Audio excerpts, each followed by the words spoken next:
ॐ सदाशिवसमारम्भां शङ्कराचार्यमध्यमाम् अस्मदाचार्यपर्यन्तां वन्दे गुरुपरम्पराम् ॐ नारायणं नमस्कृत्य नरं चैव नरोत्तमं देवीं सरस्वतीं व्यासं ततो जयमुदीरयेत्. हरि ओम्. தன்னுடைய மந்திரிகளால் அவ அப்பாவான பரீட்சித்து எப்படி தட்சகன்ற பாம்பு கடித்து இறந்து போனான் என்ற கதையை கேட்ட ஜனமேஜயன் ராஜா ஒரு கேள்வியை அவாகிட்ட கேட்கிறார். அது என்ன கேள்வினா, ஜனமேஜயன் ராஜா சொல்றார், இந்த காட்டுல யாருமே இல்லாத இடத்துல கஷ்யபர்ன்ற ஒரு முனிவரும் தட்சகன்ற பாம்பும் பேசிண்டாலே, இந்த விஷம் கடிச்சா நான் அதை இறக்க போறேன் அப்படின்னு காஷ்யபர் சொன்னார். அந்த விஷத்தை நீங்க இறக்காம திரும்பி போயிடுங்க, உங்களுக்கு பணம் தரேன்னு இவர் சொன்னாரு. இந்த விஷயங்கள்லாம் யாருமே மனிதர்கள் இல்லாத இடத்துல தானே நடந்தது. அப்படி இருக்கும்போது உங்களுக்கு எப்படி தெரியும் யாரு உங்களுக்கு இதை சொன்னது? அதை எனக்கு தெரிஞ்சுக்கணும், ஏன்னா எனக்கு அந்த விஷயத்துல ஒரு சந்தேகம் இருக்கு அப்படின்னு கேட்கிறார். இதை நீங்க உத்து பார்த்தேன்னா இதுல ஒரு விஷயம் நமக்கு நல்லா தெரியும். அதாவது அந்த காலத்து ராஜாக்கள்லாம் சிறந்த வீரர்கள் மாத்திரம் கிடையாது, நல்ல புத்திமான்கள் ஆல்சோ. யாராவது ஏதாவது சொன்னா அதை தீர ஆராய்ஞ்சு அது சாத்தியமா, அது நடந்திருக்குமா அப்படின்னு கேட்டு தெரிஞ்சுட்ட அப்புறம்தான் அவ எந்த ஒரு விஷயத்திலையும் முடிவெடுப்பா அப்படின்றது இதுல நல்லா தெரியுது. உடனே அதுக்கு அந்த மந்திரிகள்லாம் சொல்ற, எஸ், நீங்க கேட்கறது ரொம்ப கரெக்டு. நீங்க தட்சகனும் இந்த கஷ்யபன்றவரும் சந்தித்து பேசுகின்ற விஷயத்த யார் சொன்னா அப்படின்னு நாங்க சொல்றோம். அவன் என்ன சொல்றான்னா, அந்த காட்டுல எந்த மரத்தை தட்சகன் கடிக்க போனானோ அந்த மரத்துல ஒருத்தன் என்ன பண்றான், விறகெல்லாம் உடைச்சி எடுத்துன்னு வரதுக்கோசரம் இந்த மரத்து மேல ஏறி உலர்ந்த கிளைகள்லாம் உடைச்சு போட்டுருக்கான்.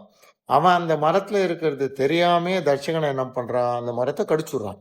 அதனால அந்த மரத்தோட சேர்ந்து அவனும் எரிஞ்சு போயிடுறான். பின்னாடி கஷ்யபர் அவருடைய மந்திர சக்தியை உபயோகம் பண்ணி அந்த மரத்தை உயிர் பிழைக்க வைக்கும் போது இந்த மரத்து மேல உட்காண்டிருந்த விறகு வெட்டியும் உயிர் பழிச்சுறான். அவன் என்ன பண்றான், கடகடன் இவ போன உடனே அங்கேருந்து இறங்கி அவன் ஒருத்தர் வீட்டில் வேலை செஞ்சுட்டு இருக்கான். அவர் இந்த ராஜால ஒரு பிராமணரா இருக்கார். அந்த பிராமணர்கிட்ட நடந்ததெல்லாம் சொல்றான். அவர் இந்த மந்திரிகளுக்கு அதை சொல்றார். அப்படித்தான் எங்களுக்கு இந்த தட்சகன் உங்க அப்பாவை கடிச்சது மட்டும் கிடையாது, உங்க அப்பாவை காப்பாத்த வந்த கஷ்யபன்ற ரிஷியையும் அவனுடைய வஞ்சகத்தால திருப்பி அனுப்பிச்சுட்டான் அப்படின்ன உடனே ஏற்கனவே அவ அப்பா இறந்து போன கதையை கேட்டு சோகமா இருந்த ஜனமேஜயனுக்கு ரொம்ப கோவம் வந்துடுது. அவர் என்ன பண்றார், கொஞ்ச நேரம் அமைதியா அப்படியே கண்ணீர் விட்டுண்டு உட்கார்ந்துட்டு இருக்கார். அதுக்கப்புறம் அவர் என்ன பண்றாரு, கடகடன்னு தம்ம ஆசுவாசப்படுத்திண்டு இந்த மந்திரிகள்லாம் பார்த்து சொல்றார், எங்க அப்பா இறந்து போன விஷயத்த நீங்க கரெக்டா சொன்னீங்க எனக்கு. அதெல்லாம் நான் கேட்டப்புறம் நான் ஒரு அபிப்பிராயம் வச்சிருக்கேன், அதை நான் உங்களுக்கு சொல்றேன். இந்த தட்சகன்ற ஒரு ரொம்ப கொடுமையான நாகம், அதர்மமான நாகம்ன்றத நமக்கு நல்லா எனக்கு தெரிஞ்சிருது. அதனால அவன் ஒரு தீங்கு ஒத்தனுக்கு விளைவிக்கணும் அப்படின்றதுனால அதர்மமான காரியத்தை செய்யக்கூடிய நாகம்ன்றது நமக்கு தெரிஞ்சிருது. எப்படி அந்த ஸ்ருங்கி என்ற ரிஷி எங்க அப்பா இறக்கிறதுக்கு காரணம், ஏன்னா அவ அப்பாவை எங்க அப்பா பரீட்சித்து அவமானப்படுத்திட்டார். ஆனா இந்த தட்சகன் என்ன பண்ணா, அந்த சாபம் பிரகாரம் அவன் கடிச்சிட்டு மட்டும் போயிருந்தான்னா கஷ்யபன்ற முனிவர் எங்க அப்பாவை அந்த விஷமுறிவு மந்திரத்தை யூஸ் பண்ணி காப்பாத்திருப்பார். எங்க அப்பா இன்னும் கொஞ்ச நாளைக்கு இந்த ராஜ்யத்தை ஆண்டுன்னு இருப்பார். அப்படி இல்லாம அந்த தட்சகன் என்ன பண்ணா, அந்த காஷ்யபருக்கு ஆசையை மூட்டி அவருக்கு நிறைய தனத்தை கொடுத்து அவரை திருப்பி அனுப்பிச்சது மிகப்பெரிய அநியாயம். அதனால உதங்கருக்கும் எனக்கும் அந்த தட்சகன் ரொம்ப பெரிய அநியாயத்தை பண்ணியிருக்கான்றது இதனால கண்டிப்பா தெரியுது. ஸோ அந்த தட்சகன் கண்டிப்பாக பழி வாங்கப்பட வேண்டியவன் அப்படின்றத நான் உறுதி பண்ணிட்டேன் அப்படின்னு சொல்லிட்டு அவர் என்ன பண்றாரு, எல்லாரையும் பார்த்து கேட்கிறார், இப்ப நம்ம இந்த தட்சகனை நம்ம அழிக்கணும் அப்படின்னா அதுக்கு நான் என்ன பண்ணணும், நீங்க எல்லாம் யோசனை பண்ணி சொல்லுங்க அப்படின்னா அவ சொல்றார், இந்த மாதிரி தட்சகன் உங்க அப்பாவை கடித்து உங்க அப்பா இறக்க போறதும், அதே மாதிரி அந்த தட்சகன் மட்டும் இல்லாம எல்லா சர்ப்பங்களுக்கும் ஒரு சாபம் அவ அம்மாவால கொடுக்கப்பட்ட அப்படின்ற விஷயங்கள் எல்லாம் முன்னாடியே தெளிவா சொல்லப்பட்டிருக்கு. அதனால அதை வச்சு நாங்க பார்க்கும்போது ஒரு யாகம் ஒன்று இருக்கு. அந்த யாகத்துடைய பேரு சர்ப்ப சத்திர யாகம். அது மிகப்பெரிய யாகம்.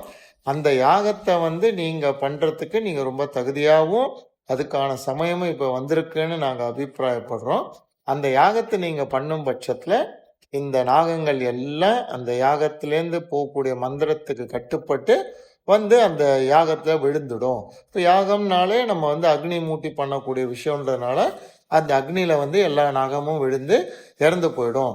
அதனால நீங்க இந்த இதை செய்யுங்கோ அப்படின்னு அந்த மந்திரிகள்லாம் ஒரு சஜஷன் கொடுக்குறா. உடனே இவர் என்ன பண்றாரு, ஜனமேஜயனுக்கு மனசுக்குள்ள ஒரு ஒரு சமாதானம் வந்துடுது. எப்படி இருந்தாலும் இந்த தட்சகனை நம்ம பழி வாங்கறதுக்கு ஒரு வாய்ப்பு கிடைச்சிருது அப்படின்ட்டு அவர் மனசுக்குள்ள ஆல்ரெடி அந்த யாகம் பண்ணி அந்த பாம்புகள்லாம் தட்சகனும் விழுந்துட்டா மாதிரியே ஒரு நினைப்பு வந்துடுது.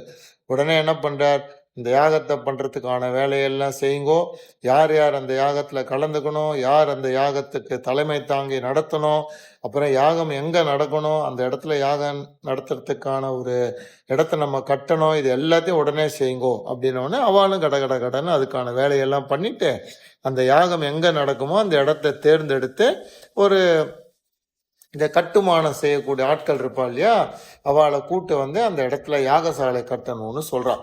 அப்போ ரொம்ப புத்திசாலியும் வீடு கட்டுற வேலையில ஒரு திறமையா இருக்கக்கூடிய ஒரு ஸ்தபதி என்ன பண்றாரு, அந்த யாகசாலையுடைய அமைப்பு அது எந்த பக்கமா இருக்கு அப்படின்ற வாஸ்து சாஸ்திரத்தெல்லாம் அவர் பார்த்துட்டு இந்த யாகத்துக்கு ஒரு பெரிய தடங்கள் வரப்போகுது, அது இந்த யாகசாலை இருக்கிற அமைப்பை பார்த்தாலே எனக்கு தெரியறது, இந்த சர்ப்ப யாகம் கண்டிப்பாக அதுக்கு ஒரு தடங்கள் வந்துடும், அந்த தடங்களும் ஒரு பிராமணனால தான் நடக்க போகுது அப்படின்னு அவன் என்ன பண்றான் தெரிஞ்சுட்டு அதை போய் அந்த ரிஷிகள் கிட்ட சொல்றான். ரிஷிகள்லாம் அதை மகாராஜா கிட்ட சொல்றான். உடனே மகாராஜா என்ன பண்ற, பரவாயில்ல இந்த யாகம் பண்றதுக்கான வேலையை நம்ம ஆரம்பிப்போம்னு சொல்லிட்டு காவலர்களை எல்லாம் கூப்பிட்டு நீங்க இந்த யாகசாலையை பாதுகாவல் பண்ணுங்கோ, என்னுடைய அனுமதி இல்லாம யாரும் உள்ள வரக்கூடாது, அதை நீங்க பாத்துக்கோ அப்படின்னு சொல்லிடுறான். சொன்ன உடனே ஒரு நாள் அந்த சர்ப்ப யாகம் ஆரம்பிக்கப்படுகிறது. அந்த யாகத்தை எப்படி செய்யணுமோ அந்த நியமப்படி அதுக்கு வேண்டிய என்னென்ன ஆடைகளை அணிஞ்சுண்டு யார் யார் பண்ணணும், யார் அது தலைமை வகிச்சு நடக்கணும் அப்படின்ற பிரகாரம் எல்லாரும் மிக சிறப்பா யாகத்தை பண்ணக்கூடியவனா என்ன பண்றா, இந்த யாகத்தை ஆரம்பிக்கிறா. அந்த மந்திரத்தை சொல்லி பெரிய அக்னியை ஹோமமா செய்யறா. பார்த்தா அந்த அக்னி அப்படியே கொழுந்து விட்டு எரியுது. யாகம் ஆரம்பிச்ச கொஞ்ச நேரத்திலேயே பாம்புகள்லாம் கடகடன்னு ஒன்று ஒன்றா விழருது. எல்லாரும் அதை பார்க்கறா. இந்த காத்துல அப்படியே பறந்து வருது. அதுக்கு என்ன காரணம், இந்த யாகத்துல எல்லா ரிஷிகளும் அந்த சர்ப்பச்சத்திர யாகத்துக்கு வேண்டிய மந்திரத்தை சொல்லி அந்த ஹோமத்தை வளர்த்த உடனே அந்த ஹோமத்திலேருந்து அந்த அக்னியிலேருந்து வரக்கூடிய நெருப்பும் அந்த புகையும் இருக்கு இல்லையா, அது காத்தோட கலந்து இந்த நாகங்கள்லாம் எந்தெந்த பக்கம்லாம் இருக்கோ அந்த பக்கம்லாம் போய் அவளை அப்படியே அந்த மந்திரத்தால கட்டுப்படுத்தி கொண்டாந்து இந்த ஹோமத்துல உடற மாதிரி பண்ணிடுது. அந்த எந்தெந்த பாம்புகள் விழுந்ததுன்னு மகாபாரதத்துல விவரிக்கிறத பார்த்தாலே நமக்கு ஆச்சரியமா இருக்கும்.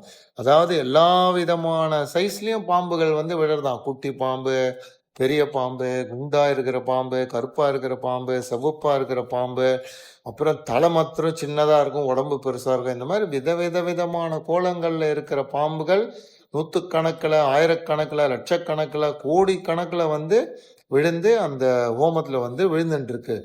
அப்ப அந்த யாகத்தை பார்த்து ஜனமேஜயருக்கு சரி சீக்கிரத்திலேயே அந்த தட்சகனை விழப்போறான் அப்படின்னு சொல்லி சந்தோஷத்தோட பார்த்துட்டே இருக்காரு. இந்த சமயத்துல இந்த யாகம் பண்ணி மந்திரங்கள் சொல்லி அந்த அக்னி கொழுந்து விட்டு எரியும் பொழுது இந்த நாகங்கள் மாத்திரம் அந்த மந்திரத்தால கட்டுப்படல, நாகலோகத்துக்கு போய் அங்க இருக்கிற வாசுகி மற்ற நாகங்களையும் அது அப்படியே தகிக்கிறது.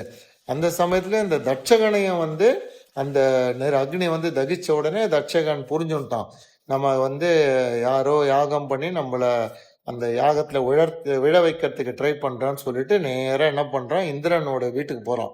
இந்திரன் கிட்ட போய் காலில் விழுந்து நடந்ததெல்லாம் சொல்லி என்னை நீங்கள் தான் வந்து காப்பாற்றணும், நான் உங்களை சரணடைஞ்சிட்டேன் அப்படின்ன உடனே இந்திரன் என்ன சொல்கிறான், கவலைப்படாத, இந்த சர்ப்ப யாகத்தினால உனக்கு எந்த பயமும் வேண்டாம்.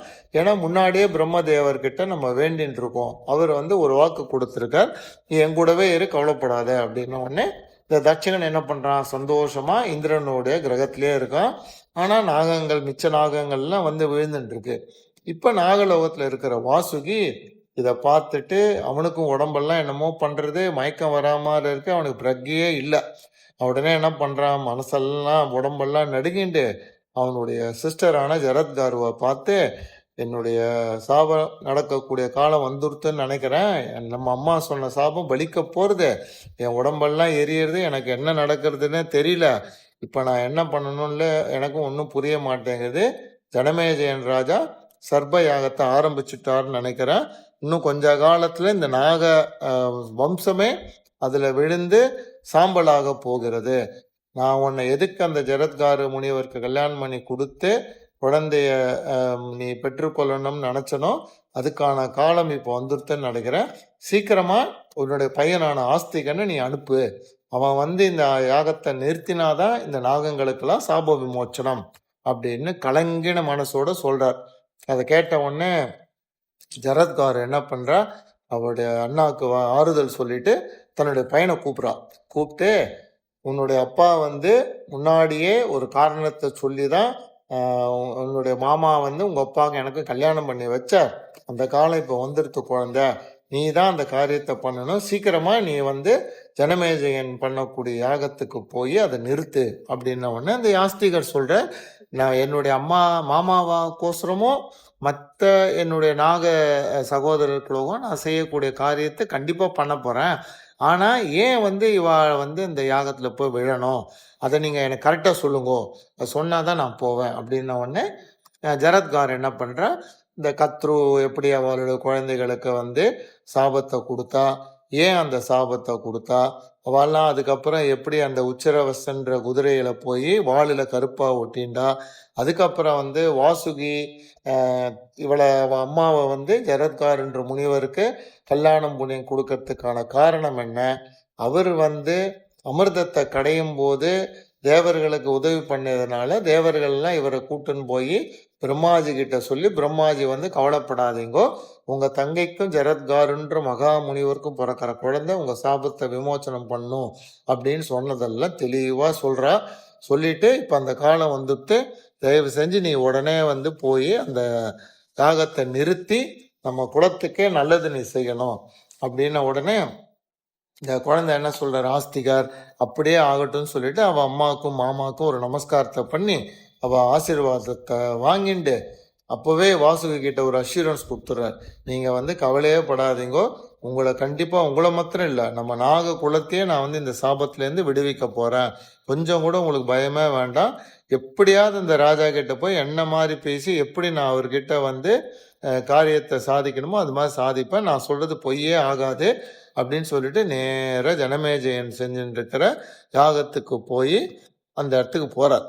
அப்போ போன உடனே அங்கே வாசலில் இருக்கிற காவல்காரெல்லாம் என்ன பண்றா, இந்த ஆஸ்திகரை பார்க்குறார், சின்ன குழந்தையா இருந்தாலும் நல்லா அத்தியாயனம் பண்ணிட்டு வேதங்கள்லாம் படித்து வாசுகியோடைய அரண்மனையில் வாழ்ந்துட்டு வந்த அந்த குழந்தை வந்து பிரகாசமாக சூரியன் போல அப்படியே தேஜஸோட இருக்கார், அதுவும் அவர் பிராமணர் வேற. உடனே அவெல்லாம் என்ன பண்றா, நேராக ஜனமேஜயன் கிட்ட போயிட்டு இந்த மாதிரி வாசல்ல ஒரு பிராமணர் வந்து நிற்கிறார் அப்படின்னு சொல்றார். அந்த சமயத்துல ஜனமேஜயன் என்ன பண்றாரு, இவ உட்கார்ந்துண்டு யாகத்தை பண்ணிட்டு இருக்கிற ரிஷிகள் கிட்ட வந்து கேட்கிறார், ஏன் வந்து தட்சகன் வந்தாச்சா அப்படின்னு கேட்கிறார். அப்ப அந்த ரிஷிகள்ல இருக்கக்கூடிய ஒரு ரிஷி என்ன பண்றார், அவருக்கு வந்து என்ன நடந்தது அப்படின்றத வந்து அவரால் தெரிஞ்சுக்க முடியும், ஏன்னா அந்த ரிஷிகளுக்கு வந்து ஞானம் ஜாஸ்தி, அதனால அவரால் பார்த்து தெரிஞ்சுக்க முடியுது. அவர் உடனே என்ன பண்ற, ஜனமேஜயன் கிட்ட, மகாராஜா தட்சகன் வந்து இந்த மந்திரத்துக்கெல்லாம் பயந்துண்டு இந்திரனுடைய மாளிகையில போய் அவன் ஒளிஞ்சுட்டு இருக்கான், இந்திரன் அவனுக்கு அடைக்கலம் கொடுத்துட்டான் அப்படின்ன உடனே இவர் என்ன சொல்றாரு, நீங்க இன்னும் மந்திரத்தை ஜாஸ்தி பண்ணுங்கோ, இன்னும் ஹோமத்தை பெருசா வளர்த்து விடுங்கோ, அந்த அக்னியோட சூடு போய் அந்த தட்சகன் எங்க இருந்தாலும் அவன் உடனடியா அங்கேருந்து இங்க வந்து விழற மாதிரி மந்திரத்தை உயர்த்தி சொல்லுங்க அப்படின்ன உடனே இந்த ரிஷிகள்லாம் என்ன பண்றா, திருப்பி எல்லாரும் மந்திரத்தை இன்னும் வேக வேகமா நிறைய மந்திரங்கள் சொல்றா, ஏகப்பட்ட ஓம ஆகுருதி எல்லாம் பண்றா, இன்னும் ஓமம் கொழுந்து விட்டு எரிஞ்சுட்டு இருக்கு. அந்த அக்னிலேருந்து வரக்கூடிய சூடு எல்லா லோகத்திலையும் பரவுறது. இப்ப அந்த அக்னியோட வேகம் இந்திரனையே தாக்க ஆரம்பிச்சிருது. இந்திரனால அந்த தேவலோகத்துல உட்காரவே முடியல. அப்ப இந்திரன் என்ன பண்றதுன்னு யோசிச்சுட்டு இருக்கான். இப்ப ஆஸ்திகர் யாகசாலை வாசல்ல நின்னுண்டு ஜனமேஜயர்கிட்ட அவரை பார்க்கறதுக்கு வரணும்னு அனுமதி கேட்கிறார். அடுத்து என்ன நடக்க போறது, ஆஸ்திகர் யாகத்தை நிறுத்தி நாகங்களுக்கான சாபத்திலிருந்து விமோச்சனம் கொடுத்தாரா இல்லையா அப்படின்றத அடுத்த எபிசோட்ல பார்க்கலாம். ஹரி ஓம்.